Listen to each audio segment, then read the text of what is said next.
ರಾಹುಲ್ ಗಾಂಧಿ ಅವರಿಗೆ, ರಾಹುಲ್ ಅಂದ್ರೆ ಅರ್ಥ ಆಗಲ್ಲ, ರಾಹುಲ್ ಗಾಂಧಿ ಅವರು ಮದ್ಯ ಮಾರಾಟಗಾರರ ಸಂಘದ ಅಧ್ಯಕ್ಷ ಹೇಳಿಕೆ ಇಲ್ಲಿ ಎಷ್ಟು ಕ್ಲಿಯರ್ ಆಗಿದ್ದಾರೆ ಅಂದ್ರೆ, ಅವರು ಎಷ್ಟು ಧೈರ್ಯ ಇದೆ ಅವರಿಗೆ, ಅಧ್ಯಕ್ಷನಿಗೆ, ಅಧ್ಯಕ್ಷ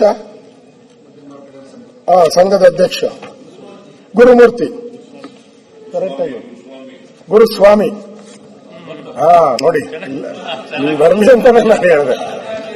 ವರ್ಣಾ ಕ್ಷೇತ್ರ ಅವರು ವರ್ಣಾ ಕ್ಷೇತ್ರದವನು, ನಮ್ಮ ಪಂಚಾಯತಿ ಪಕ್ಕದವನು. ನಾನ್ ತಾಲೂಕು ಬೋರ್ಡ್ ಮೆಂಬರ್ ಆಗಿದ್ದಾಗ ಅವನು ಚೇರ್ಮನ್ ಆಗಿದ್ದ, ಅವನು ಈಗ ಅಧ್ಯಕ್ಷ. ಅರ್ಥ ಆಯ್ತಾ? ಚೋರ್ ಕಿದರ್ ಅಂದ್ರೆ ಬದಲ್ ಅಂದಂಗೆ ಆಯ್ತು ಈ ಸರ್ಕಾರಕ್ಕೆ. ಹೇಳ್ತೀನಿ, ಅದನ್ನು ಬರ್ದವ್ರೆ, ಸರ್ ಹೇಳ್ಬಿಡ್ತೀನಿ, ನಿಮ್ಮ ಹೆಸರು ಬರ್ದವ್ರಿ ಇಲ್ಲಿ, ಅಂದ್ರೆ ಬೇರೆ ತರ ಬರ್ದವ್ರು, ಹೇಳ್ತೀನಿ ಅಂತಲ್ಲ ಕೆಡ್ಸ್ಕೊಂಬೇಡಿ. ಅವರು ಒಬ್ಬ ಅಧ್ಯಕ್ಷ ಅಫಿಷಿಯಲ್ ಆಗಿ ಮಾಧ್ಯಮದ ಮುಂದೆ ಕೂತ್ಕೊಂಡು ಅಫಿಷಿಯಲ್ ಆಗಿ ಒಂದು ಪತ್ರವನ್ನ ಸಿದ್ದರಾಮಯ್ಯನವರಿಗೆ ಹೇಳಿದ್ರಲ್ಲ, ಅಧ್ಯಕ್ಷ ಅವರು, ಇವರು taluk board chairman, taluk board member, ಅಧ್ಯಕ್ಷರ ಮೆಂಬರ್. ಅವನ್ ಪವರ್ಫುಲ್ ಅವಾಗ, ಯಾಕಂದ್ರೆ ತಾಲೂಕು ಬೋರ್ಡ್ಗೆ ಅಷ್ಟು ಇದಿರಲಿಲ್ಲ.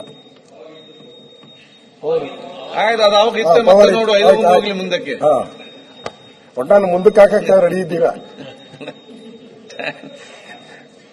ಅಧ್ಯಕ್ಷರೇ. ಅವರು ಧೈರ್ಯವಾಗಿ ಹೇಗೆ ಕೆಂಪಣ್ಣ 40% ಕಮಿಷನ್ ಅಂತೇಳಿ ನಮ್ಮ ಮೇಲೆ ಸುಳ್ಳು ಆರೋಪ ಮಾಡಿ ಎಲ್ಲ ಆಯ್ತಲ್ಲ, 40% ಕೊಟ್ಟಾಗ ಅದನ್ನೇ ದೊಡ್ಡ ವಿಚಾರ ಮಾಡಿಕೊಂಡು ನಮ್ಮ ಸರ್ಕಾರನೇ ಬೀಳಿಸ್ಬಿಟ್ರು. ಈಗ ಅದೇ ಕಾಂಟ್ರಾಕ್ಟರ್ಗಳು ಒಬ್ರು ನಮ್ಮ ಮೇಲೆ ಒಬ್ರು PWD ಕಾಂಟ್ರಾಕ್ಟರ್ ಅವರು ಮಾಡಿದ್ದು, ಈಗ ಎಲ್ಲಾ ಕಾಂಟ್ರಾಕ್ಟರ್ಗಳು ಕರ್ನಾಟಕದಾಗ ಯಾರ್ಯಾರು ಕಾಂಟ್ರಾಕ್ಟರ್ ಇದವರು ಎಲ್ಲರೂ ಮಾಡ್ತಾ ಇದ್ದಾರೆ. ಇದು ಅಬಕಾರಿದು, ಅವ್ರು ಕ್ಲಿಯರ್ ಆಗಿ ಹೇಳಿದ್ದಾರೆ. ಅಬಕಾರಿ ಇಲಾಖೆಯಲ್ಲಿ ಪ್ರತಿ ವರ್ಷ ಟಾರ್ಗೆಟ್ ಕೊಟ್ಟು ತೆರಿಗೆ ಸಂಗ್ರಹ ಮಾಡಲಾಗುತ್ತದೆ. ಜೊತೆಗೆ ಭ್ರಷ್ಟಾಚಾರದಲ್ಲೂ ಇದಕ್ಕೆ ಮೊದಲ ಸ್ಥಾನ. ಮದ್ಯದ ಅಂಗಡಿಗಳಿಗೆ ಲೈಸೆನ್ಸ್ ಇಂದ ಹಿಡಿದು ಪ್ರತಿ ಹಂತದಲ್ಲೂ ಕೈ ಬಿಸಿ ಮಾಡಿದರೆ ಮಾತ್ರ ನೆಮ್ಮದಿಯಾಗಿ ವ್ಯಾಪಾರ ಮಾಡಬಹುದು. ಇತ್ತೀಚೆಗೆ CL7 ವಿಚಾರದಲ್ಲಿ ಭ್ರಷ್ಟಾಚಾರದಲ್ಲಿ ಅಬಕಾರಿ DCA ಲಂಚದ ಬಲೆಗೆ ಬಿದ್ದಿದ್ದಾರೆ. ಇದು ಸ್ಯಾಂಪಲ್ ಅಷ್ಟೇ. ರಾಜ್ಯ ಸರ್ಕಾರ ಇದನ್ನು ನಿಯಂತ್ರಿಸುವಲ್ಲಿ ಸಂಪೂರ್ಣ ವಿಫಲವಾಗಿದೆ ಸಿದ್ದರಾಮಯ್ಯನವರ ಸ್ನೇಹಿತರು. ಹಾಗಾಗಿ ಇದೀಗ ಕಾಂಗ್ರೆಸ್ ಹೈಕಮಾಂಡ್ ಹಾಗೂ ಪಕ್ಷದ ನೇತಾರ ರಾಹುಲ್ ಗಾಂಧಿ ಅವರಿಗೆ ನೇರವಾಗಿ ದೂರು ಕೊಡಲು ರಾಜ್ಯ ಮದ್ಯ ಮಾರಾಟಗಾರರ ಅಸೋಸಿಯೇಷನ್ ನಿರ್ಧರಿಸಿದೆ. ಅಧ್ಯಕ್ಷ ಗುರುಸ್ವಾಮಿಯವರು ಇಲಾಖೆಯಲ್ಲಿನ ಲಂಚಾವತಾರವನ್ನ ಹೊರಹಾಕಿದ್ದಾರೆ. ಆಮೇಲೆ ಅವ್ರ ಪ್ರಶ್ನೆ ಏನಿದು ಅಬಕಾರಿ ಇಲಾಖೆ ಭ್ರಷ್ಟಾಚಾರ, ಎಲ್ಲಿಂದ ಶುರು ಮಾಡೋದು? ಅವರೇ ಪತ್ರಕರ್ತರಿಗೆ ಪ್ರಶ್ನೆ, ಅವರೇ ಎಲ್ಲಿಂದ ನಾನು ಶುರು ಮಾಡಲಿ ಅಂತ. ಇಲ್ಲಿ ಬೇಲಿಯೇ ಎದ್ದು ಹೊಲ ಮೇಯುವ ಕೆಲಸ ಆಗ್ತಿದೆ. ಇಲಾಖೆಯ ಸಚಿವರು, ಆಯುಕ್ತರಿಂದ ಹಿಡಿದು ಕೆಳ ಹಂತದ ಅಧಿಕಾರಿಗಳವರೆಗೂ ಲಂಚಾವತಾರ ತುಂಬಿ ತುಳುಕುತ್ತಿದೆ. ಈ ಭ್ರಷ್ಟ ವ್ಯವಸ್ಥೆಗೆ ಕಡಿವಾಣ ಹಾಕಿ ಸಾರ್ ಎಂದು ಖುದ್ದು ಸಿಎಂ ಸಿದ್ದರಾಮಯ್ಯನವರಿಗೆ 10 ಬಾರಿ ಮನವಿ ಕೊಟ್ಟರು. No respond.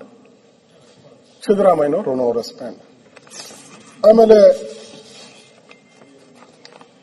ನಾವೆಲ್ಲರೂ ಸಭೆ ಸೇರಿ ದೆಹಲಿಗೆ ತೆರಳಿ ಲೋಕಸಭಾ ವಿರೋಧ ಪಕ್ಷದ ನಾಯಕ ರಾಹುಲ್ ಗಾಂಧಿ ಅವರಿಗೆ ಖುದ್ದಾಗಿ ದೂರು ಕೊಟ್ಟು, ನಿಮ್ಮ ಪಕ್ಷದ ಸರ್ಕಾರ ನಿಮ್ದಲ್ಲ ಸರ್, ಅವ್ರದ್ದು, ನಿಮ್ಮ ಪಕ್ಷದ ಸರ್ಕಾರ ಮರ್ಯಾದೆ ಉಳಿಸಿಕೊಳ್ಳಿ ಸ್ವಾಮಿ. ಯಾರಿಗೆ? ರಾಹುಲ್ ಗಾಂಧಿ ಅವರಿಗೆ ನಿಮ್ಮ ಪಕ್ಷದ ಸರ್ಕಾರದ ಮರ್ಯಾದೆ ಉಳಿಸಿಕೊಳ್ಳಿ ಸ್ವಾಮಿ ಎಂದು ಕೇಳಿಕೊಳ್ಳಲಿದ್ದೇವೆ. ಗುರುಸ್ವಾಮಿ ಅವರು ಈ ಬಗ್ಗೆ ಸದನದಲ್ಲಿ ಚರ್ಚೆ ಆಗುತ್ತಿರುವುದು ಒಳ್ಳೆಯದು. ಅವ್ರು ಹೇಳೋರು, ಈ ಬಗ್ಗೆ ಸದನದಲ್ಲಿ ಚರ್ಚೆ ಆಗುತ್ತಿರುವುದು ಒಳ್ಳೆಯ ಬೆಳವಣಿಗೆ. ನಿರ್ದಾಕ್ಷಿಣ್ಯ ತನಿಖೆಯಾಗಿ ಸತ್ಯಾಂಶ ಹೊರಬರಬೇಕು. ಪ್ರತಿಪಕ್ಷಗಳು ಆಗ್ರಹಿಸಬೇಕು ಅಂತ ಹೇಳಿದ್ದಾರೆ ಅವರು. ಭ್ರಷ್ಟಾಚಾರ ಹೇಗೆ ನಡೆಯುತ್ತದೆ ಸ್ವಲ್ಪ ಬಿಡಿಸಿ ಹೇಳಿ. ಹೊಸ ಪರವಾನಗಿ ಕೊಟ್ಟಿಲ್ಲ ಎನ್ನುತ್ತಾರೆ. ಹೊಸ ಪರವಾನಗಿ ಕೊಟ್ಟಿಲ್ಲ ಅಂತ ಎಲ್ಲರೂ ರಾಹುಲ್ ಗಾಂಧಿ ಅವರಿಗೆ, ರಾಹುಲ್ ಅಂದ್ರೆ ಅರ್ಥ ಆಗಲ್ಲ, ರಾಹುಲ್ ಗಾಂಧಿ ಅವರು ಮದ್ಯ ಮಾರಾಟಗಾರರ ಸಂಘದ ಅಧ್ಯಕ್ಷ ಹೇಳಿಕೆ ಇಲ್ಲಿ ಎಷ್ಟು ಕ್ಲಿಯರ್ ಆಗಿದ್ದಾರೆ ಅಂದ್ರೆ, ಅವರು ಎಷ್ಟು ಧೈರ್ಯ ಇದೆ ಅವರಿಗೆ, ಅಧ್ಯಕ್ಷನಿಗೆ, ಅಧ್ಯಕ್ಷ ಸಂಘದ ಅಧ್ಯಕ್ಷ ಗುರುಮೂರ್ತಿ, ಕರೆಕ್ಟ್ ಆಗಿ ಗುರುಸ್ವಾಮಿ, ನೋಡಿ ನೀವು ಬರಲಿ ಅಂತ ನಾನು ಹೇಳಿದೆ. ವರ್ಣಾ ಕ್ಷೇತ್ರ ಅವರು ವರ್ಣಾ ಕ್ಷೇತ್ರದವನು, ನಮ್ಮ ಪಂಚಾಯತಿ ಪಕ್ಕದವನು. ನಾನು ತಾಲೂಕು ಬೋರ್ಡ್ ಮೆಂಬರ್ ಆಗಿದ್ದಾಗ ಅವನು ಚೇರ್ಮನ್ ಆಗಿದ್ದ, ಅವನು ಈಗ ಅಧ್ಯಕ್ಷ. ಅರ್ಥ ಆಯ್ತಾ? ಚೋರ್ ಕಿದರ್ ಅಂದ್ರೆ ಬಗಲ್ ಮೇ ಅಂದಂಗ ಆಯ್ತು ಈ ಸರ್ಕಾರಕ್ಕೆ.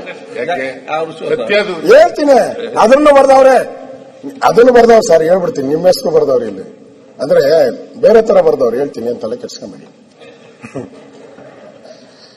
ಅವರು ಒಬ್ಬ ಅಧ್ಯಕ್ಷ ಅಫಿಷಿಯಲ್ ಆಗಿ ಮಾಧ್ಯಮದ ಮುಂದೆ ಕೂತ್ಕೊಂಡು ಅಫಿಷಿಯಲ್ ಆಗಿ ಒಂದು ಪತ್ರವನ್ನ ಸಿದ್ದರಾಮಯ್ಯನವರಿಗೆ ಹೇಳಿದ್ರಲ್ಲ, ಅಧ್ಯಕ್ಷ ಅವರು, ಇವರು taluk board chairman, taluk board member, ಅಧ್ಯಕ್ಷರ ಮೆಂಬರ್. ಅವನ್ ಪವರ್ಫುಲ್ ಅವಾಗ, ಯಾಕಂದ್ರೆ ತಾಲೂಕು ಬೋರ್ಡ್ಗೆ ಅಷ್ಟು ಇದಿರಲಿಲ್ಲ.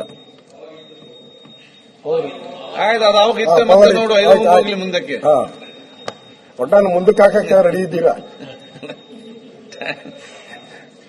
ಅಧ್ಯಕ್ಷರೇ?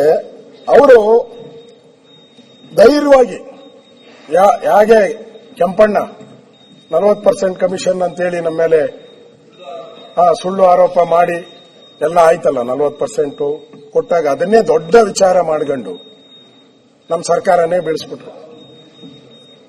ಈಗ ಅದೇ ಕಾಂಟ್ರಾಕ್ಟರ್ಗಳು ಒಬ್ರು ನಮ್ಮ ಮೇಲೆ ಒಬ್ರು PWD ಕಾಂಟ್ರಾಕ್ಟರ್ ಅವರು ಮಾಡಿದ್ದು, ಈಗ ಎಲ್ಲಾ ಕಾಂಟ್ರಾಕ್ಟರ್ಗಳು ಕರ್ನಾಟಕದಾಗ ಯಾರ್ಯಾರು ಕಾಂಟ್ರಾಕ್ಟರ್ ಇದವರು ಎಲ್ಲರೂ ಮಾಡ್ತಾ ಇದ್ದಾರೆ. ಇದು ಅಬಕಾರಿದು, ಅವ್ರು ಕ್ಲಿಯರ್ ಆಗಿ ಹೇಳಿದ್ದಾರೆ. ಅಬಕಾರಿ ಇಲಾಖೆಯಲ್ಲಿ ಪ್ರತಿ ವರ್ಷ ಟಾರ್ಗೆಟ್ ಕೊಟ್ಟು ತೆರಿಗೆ ಸಂಗ್ರಹ ಮಾಡಲಾಗುತ್ತದೆ. ಜೊತೆಗೆ ಭ್ರಷ್ಟಾಚಾರದಲ್ಲೂ ಇದಕ್ಕೆ ಮೊದಲ ಸ್ಥಾನ. ಮದ್ಯದ ಅಂಗಡಿಗಳಿಗೆ ಲೈಸೆನ್ಸ್ ಇಂದ ಹಿಡಿದು ಪ್ರತಿ ಹಂತದಲ್ಲೂ ಕೈ ಬಿಸಿ ಮಾಡಿದರೆ ಮಾತ್ರ ನೆಮ್ಮದಿಯಾಗಿ ವ್ಯಾಪಾರ ಮಾಡಬಹುದು. ಇತ್ತೀಚೆಗೆ CL7 ವಿಚಾರದಲ್ಲಿ ಭ್ರಷ್ಟಾಚಾರದಲ್ಲಿ ಅಬಕಾರಿ DCA ಲಂಚದ ಬಲೆಗೆ ಬಿದ್ದಿದ್ದಾರೆ. ಇದು ಸ್ಯಾಂಪಲ್ ಅಷ್ಟೇ. ರಾಜ್ಯ ಸರ್ಕಾರ ಇದನ್ನು ನಿಯಂತ್ರಿಸುವಲ್ಲಿ ಸಂಪೂರ್ಣ ವಿಫಲವಾಗಿದೆ ಸಿದ್ದರಾಮಯ್ಯನವರ ಸ್ನೇಹಿತರು. ಹಾಗಾಗಿ ಇದೀಗ ಕಾಂಗ್ರೆಸ್ ಹೈಕಮಾಂಡ್ ಹಾಗೂ ಪಕ್ಷದ ನೇತಾರ ರಾಹುಲ್ ಗಾಂಧಿ ಅವರಿಗೆ ನೇರವಾಗಿ ದೂರು ಕೊಡಲು ರಾಜ್ಯ ಮದ್ಯ ಮಾರಾಟಗಾರರ ಅಸೋಸಿಯೇಷನ್ ನಿರ್ಧರಿಸಿದೆ. ಅಧ್ಯಕ್ಷ ಗುರುಸ್ವಾಮಿ ಅವರು ಇಲಾಖೆಯಲ್ಲಿನ ಲಂಚಾವತಾರವನ್ನ ಹೊರಹಾಕಿದ್ದಾರೆ. ಆಮೇಲೆ ಅವ್ರ ಪ್ರಶ್ನೆ ಏನಿದು ಅಬಕಾರಿ ಇಲಾಖೆ ಭ್ರಷ್ಟಾಚಾರ?